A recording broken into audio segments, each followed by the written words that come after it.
Hello, everyone, and welcome to the Jack Joseph and Morton Mandel Center for Studies in Jewish Education at Brandeis University. I'm John Levison. I'm director of the Mandel Center, and I'm delighted to welcome you to this ongoing series of conversations with scholars of Jewish education. Today's session and our other events help us to serve the mission of the Mandel Center by getting important ideas out into the world. And we encourage you to take a look at the Mandel Center events page to learn about our other upcoming events. We're delighted to have so many of you joining us live, and we hope to be able to take at least a couple of questions as we go. So feel free to post those questions using the Q&A function at the bottom of the screen. And we're also recording today's session, and we'll make the recording available afterwards on our website and via our podcast. Our guest today is my friend and colleague, Keren Fraiman. Keren is the Dean and the Chief Academic Officer at the Spertus Institute in Chicago. She's worked in Israel education for many years. Her academic training is in the field of international relations and security studies. Before doing her PhD, she served as an officer in the IDF. She's also a Wexner Field Fellow. And I invited Keren to talk with me today about her recently published article. The title of the article is Barriers to Entry: Exploring Educator Reticence for Engaging with the Israeli-Palestinian Conflict.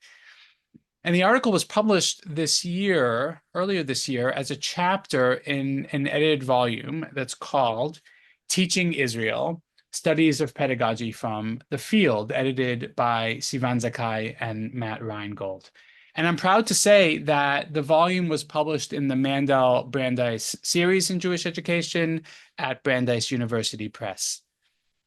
We talked about the book as a whole at an earlier event last May, and you can watch or listen to that discussion on our website or YouTube or the podcast feed.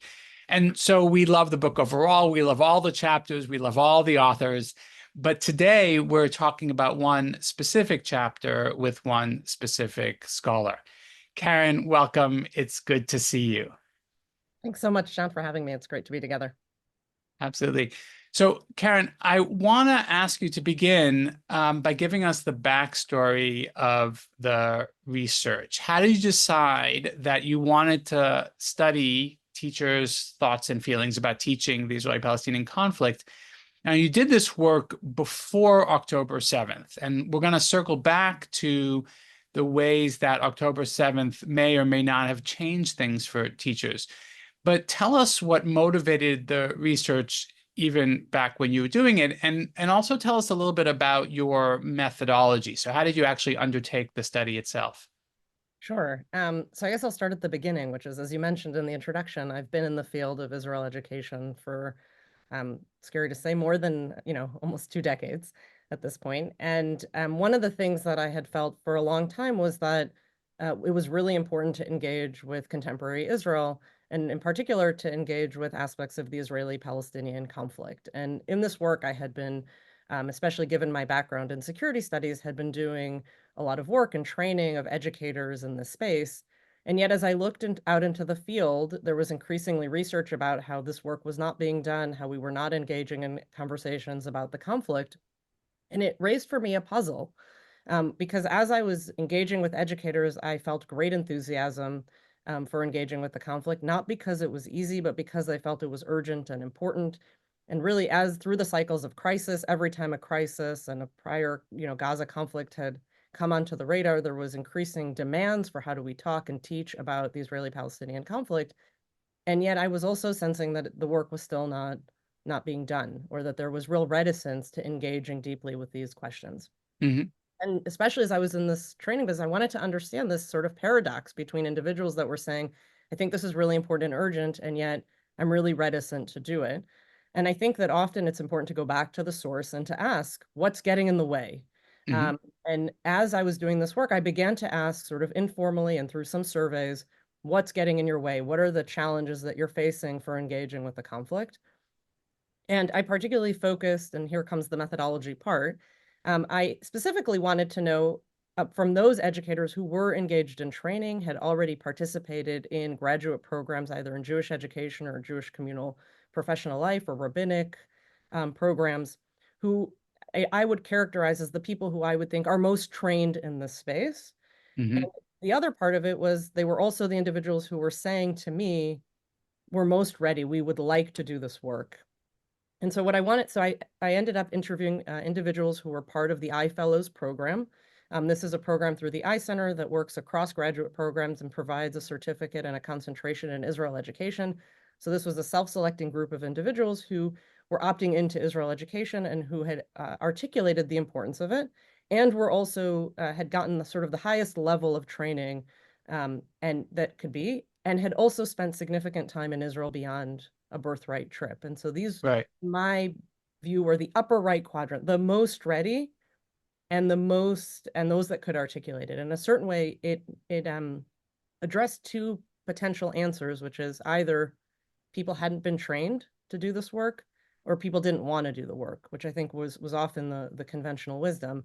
And in this case, I You felt were like, finding yeah, you were selecting people from your experience. These are not necessarily representative. So you're not saying claiming that these represent, the entire population of educators, but they are representing the most, the highest. I mean, we don't actually have complete assessment, but basically the highest, best prepared group of educators, and still you are finding them to be reticent.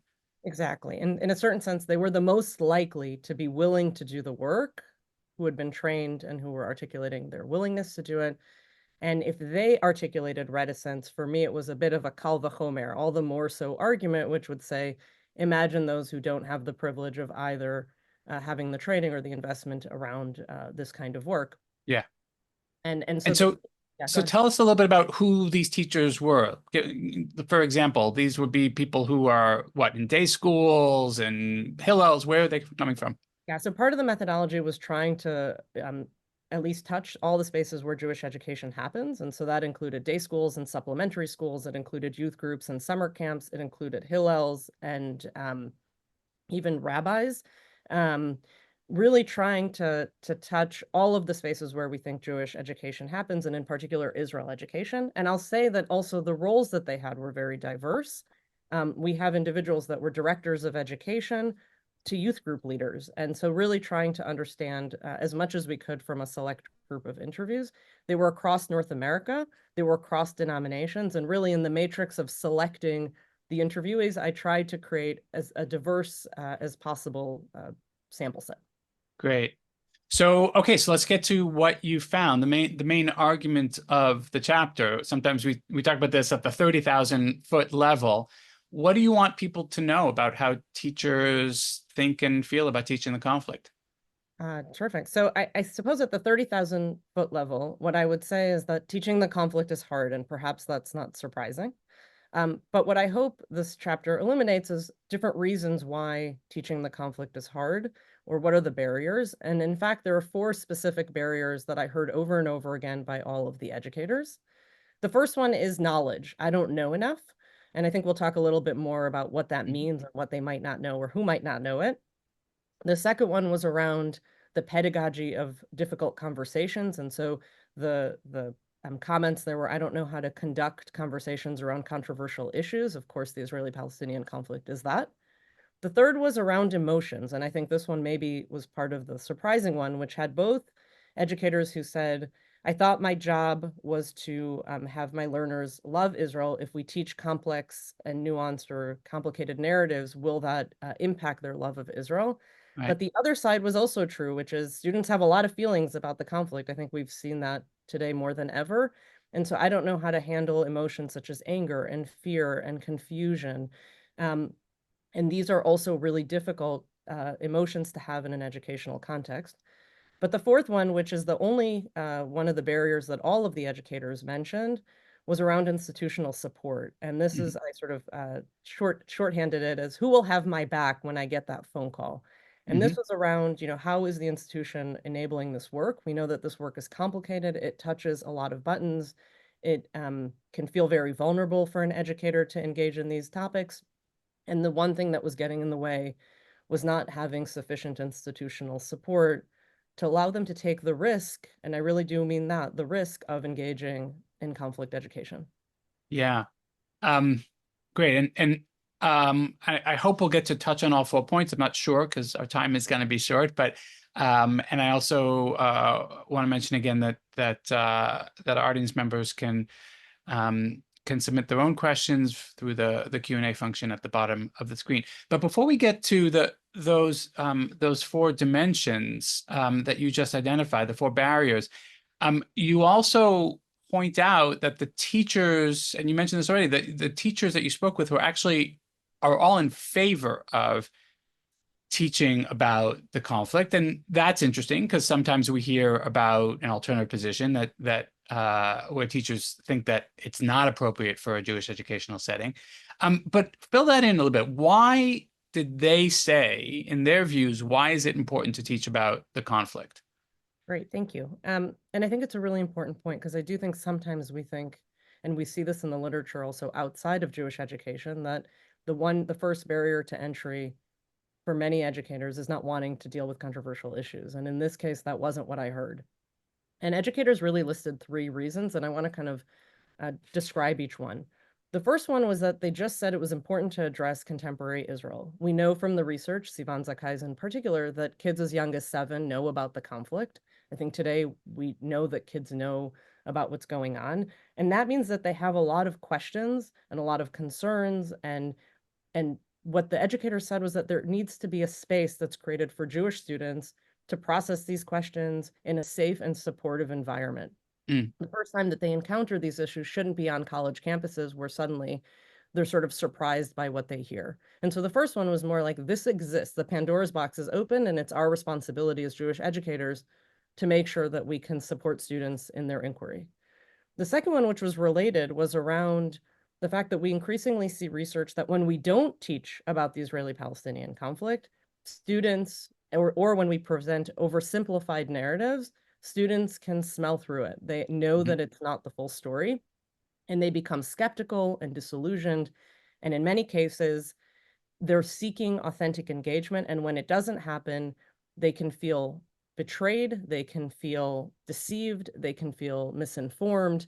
And ultimately, they don't just lose faith in us as educators, they lose faith in our institutions. And so we have to be proactive in making sure that that isn't happening.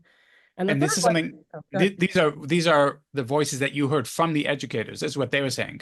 This is what they were saying. And Yeah. in fact, they talked about the Seth Rogen effect. And in fact, many celebrities who were saying, you never told me, and we never told. And, I was in Jewish education my whole life. And these are students that are coming back to them, in many cases, visiting them and saying, why didn't you tell me? And they wanted to make sure that that wasn't sort of on their conscience, if you will, or Yeah. that they understood that. But the third one is also important, which is I think I heard from many educators that Jewish education should be great education, period.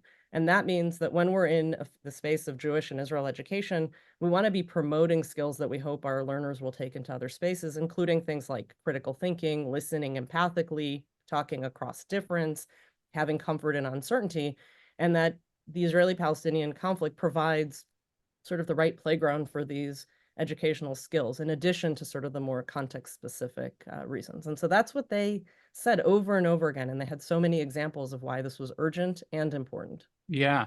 And so what you're hearing is a kind of a dissatisfaction from the educators themselves about their own practice. They're saying, we think there needs to be more of this. Um, and then we get to the part about the barriers. Okay, so go ahead and do it. Well, here's why it's hard. So the first point was about knowledge, and you talked both about their sense that they lack knowledge and also about their confidence or lack of confidence. So help us understand this point. What do you think the teachers were telling you? So I think it really comes to 2 points, and this is, I think, where the importance of just remembering that these were all individuals who had taken graduate courses, often specifically about Israel. And so they had a high degree of knowledge of what we would consider like test taken knowledge. And so I think as it related to the first bucket, it was really about how do we contextualize current events in an historical context? How do we teach about things that are changing and moving all the time? how do I relate, what's happening or the headline in the news to perhaps other frameworks that I've had. And I think there's a difference between sort of knowing something and then being able to teach it. And I think this is where the gap to confidence came in. I think for many educators, even when they felt like they knew it for themselves or they felt confident reading the newspaper, they hadn't had a chance to process that with peers or with colleagues, which was really around finding their own space, their own voice in it, their own thoughts. Because when you're feeling unsettled as an educator, it's very hard to then come in front of your learners and be able to facilitate conversations. And so even those that knew felt like they lacked the confidence to bring all the sides. Some of them worried about how many viewpoints, which viewpoints, where do I start? I only have an hour. And so I think for many it was both the how do I contextualize and understand what's going on and bring it to my learners, but then also how do I get confidence that I know where I stand, I've processed it for myself. Right, right. And so they need that suggests that they're missing, as you said, they have had pretty significant educational experiences for themselves, but they may be missing opportunities to talk about about views, about challenging views, about navigating hard questions. That there seems like there's a kind of a pedagogical content knowledge piece here specific to Israel education that they may be missing, which would potentially give them greater confidence in that piece of the practice. Yeah, and I think sometimes we think as educators that we need to be CNN news correspondents. And I think one of the things that in this work that I've done is try to release educators of that responsibility. We do not need to be CNN news correspondents, and it may not even be that helpful to deal only with the timely. Sometimes it's helpful to take a step back and deal with the timeless so that we can process it that it takes perhaps some of that barrier down a little bit, but that is a pedagogic, uh, perhaps gap. Mhm. And then the second barrier is about conditions for difficult conversations. What happens when we open up the Pandora's box around difficult conversations? And so, what do the teachers tell you about this? So I think what they said there was that, I think they were actually scared. There was a lot of fear about opening up these conversations. What if my class gets out of control? All of them either had examples of times when the class had gotten out of control. There was one teacher in particular who mentioned that they invited an Israeli speaker, and then there were some tough questions, and suddenly the environment in the classroom sort of seemed like it was spiraling, and they didn't know what to do. And Mhm. even upon reflection, they didn't know that they could do anything differently. But these fears of things spiraling out of control, of not having the sufficient toolbox for how to manage difficult conversations, um, was uh, seemed very present, right? It Mhm. was more than like, even if I know, I'm just concerned that the differences of opinion will ratchet up the heat, and how do I continue to create a constructive learning environment? Right. Right. And in principle, there's wisdom to be learned from other arenas where difficult conversations are had about important, social issues or other places where we might gain some wisdom and bring it to bear on the preparation of Israel educators as well. And now let's come back to the point about emotions, which the teachers also talked about. They love Israel. They want their students to love Israel. But as you said, it's not just about love. There's also anger, potentially anger and frustration and resentment. So what did you hear about the role of emotions in the classroom? Yeah, so I think the first one is perhaps the one I expected, right? Which is, what is the relationship between my goal for students to love Israel or to develop a positive relationship with Israel and teaching complicated subjects? And even though the research, and there is good research, in fact, by Matt Reingold, about the fact that when we introduce complicated topics, not only does that relationship not deteriorate, nor do students actually change their politics, which is, I think, another interesting, wasn't mentioned, but is an interesting kind of finding.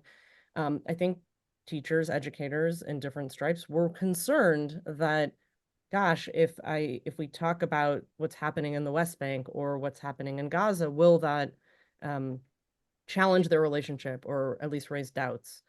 The flip side was around the emotions that were coming in from the students. So if the love was about the responsibility of the educator, the other emotions were really about what students were bringing in from outside. And I think we don't have to look too far to see that the social media environment is quite charged, especially teens are seeing very difficult things on their feeds. And when they come into these conversations, they're informed and affected by the things that they're seeing, whether that's anti-Israel rhetoric, whether that's anti-Semitism. And they're often coming into these environments feeling a lot of things. And I think we're seeing that especially post October 7th. But the question is when students are fearful, when they're angry, when they're frustrated, when, you know, that creates a very tense educational environment. It's often why I say that crises are not the right time to talk and teach about crisis, right? Hmm. Like ideally we're learning about the conflict, not during a conflict, but oftentimes that is the time when it finally gets on the agenda.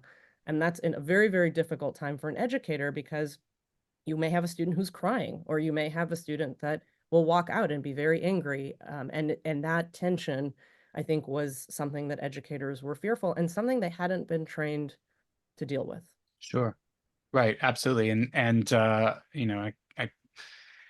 it's not only in schools and camps and hills. This shows up also in college classrooms. I certainly know from myself and from peers.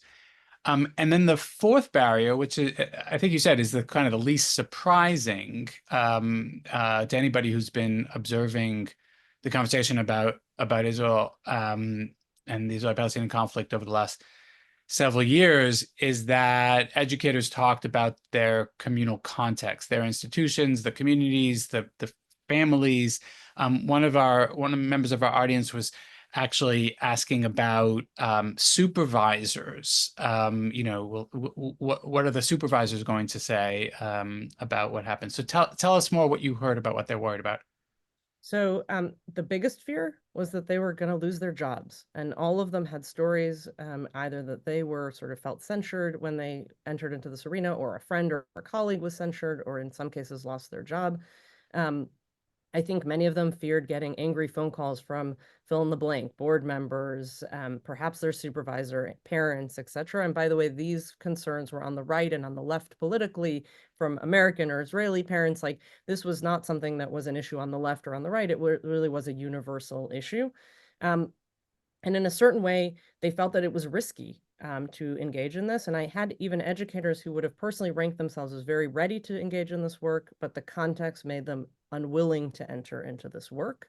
So they maybe didn't express the other barriers, but expressed this one as the one that sort of silenced them. Hmm. And I think that many times they were concerned that when whoever it was lodged a complaint where they were taken out of context, or even if they had done it all right, but had engaged in introducing narratives that maybe not everybody supported or not everybody liked, that they would get complaints and that would um, impact their job security in the most significant case, but also just their job happiness, right? Like, would they feel like this is something that was supportive? And I think Yeah. for all of them, conflict education is risky. It's difficult. I think that's not unique to this topic. I think it's true for subjects outside, sort of in just general education.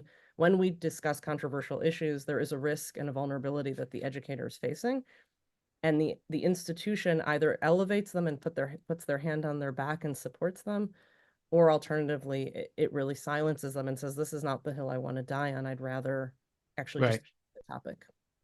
Right. And did they share with you? I want to ask. I want to ask whether this is a legitimate concern. Did they share with you reasons for their fears? Did they report to you, this happened to somebody that I know, or maybe this happened to me? Yes, and it's happened to me. It's happened to someone I know. In some cases, they would say, speaking to the supervisor question, my supervisor says we don't do this here. Hmm. And so that was maybe clarity around like there is no support for doing this kind of work. In other cases, they fielded phone calls from angry parents, in some cases even angry board members. And when that happened, sometimes they were thrown under the bus and sometimes they were supported. And this made the whole difference. One educator said every time she got an angry phone call, the principal handled it. And so she knew that they were on the same page, that someone had her back, and that enabled her to do the work. But when Hmm. she moved to another institution, and she knew that what those were not the conditions, she was unwilling to engage. Right.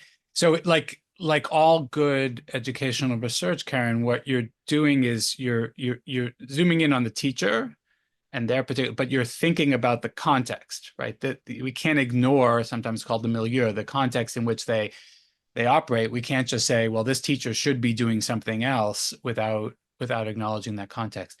And I would go So, just one step further, which is to say the first three are trainable with the educator, right? Like we can provide resources, tools, training, professional development to address the first three, but the fourth is beyond the educator. And so mhm. even if you have a individual who has the first three sort of checked off, the fourth one can really limit the efficacy of that professional development. Yeah. So we're heading towards the end of our time. It always goes very, very That was quickly, so but fast. I do want to circle back to the question about October 7th. You conducted the research before October 7th, and you haven't done systematic, my understanding is you haven't done systematic research with teachers post October 7th, but I am curious about, from your perspective, whether you think things have changed over the past year for Israel educators compared to what you heard, and if so, in what ways? So I think that some things have changed and some things have just been magnified. I think Mhm. sometimes I bring up latent tensions, and I think that's what we're seeing today. And so I'd start with the beginning, which is that we know more than ever that kids are aware of the attacks, of the hostages, of the ongoing conflict. And for children today, this will be their historical anchor as it relates to Israel. And it's really important to know that other conflicts, I think, came and went, and sometimes educators just held their breath because the Mhm. conflicts were about 3 weeks in duration. We are now over a year into this conflict. It does not appear that there is an end in sight. And so this has been impacting educators in an ongoing way, in a way that they've not been used to because of the nature of the conflict in the past. That's such a compelling image that educators would be holding their breath. Like, let me just get through this until this is over, and then, then we'll go back to normal, and then I can not teach Israel Israeli-Palestinian conflict again. Right. Yeah, And we can't do that anymore. I yeah. think that um, there are lots of questions, and whether kids raise them or not, they're thinking about this. I think the interconnectivity of the US-Israel relationship is more evident than ever. I think when I was doing the research, there was a sense of distancing. And I think today, for good and bad, our communities are very, very closely linked. And that's true for our learners. Emotions are higher than ever. Questions are harder than ever.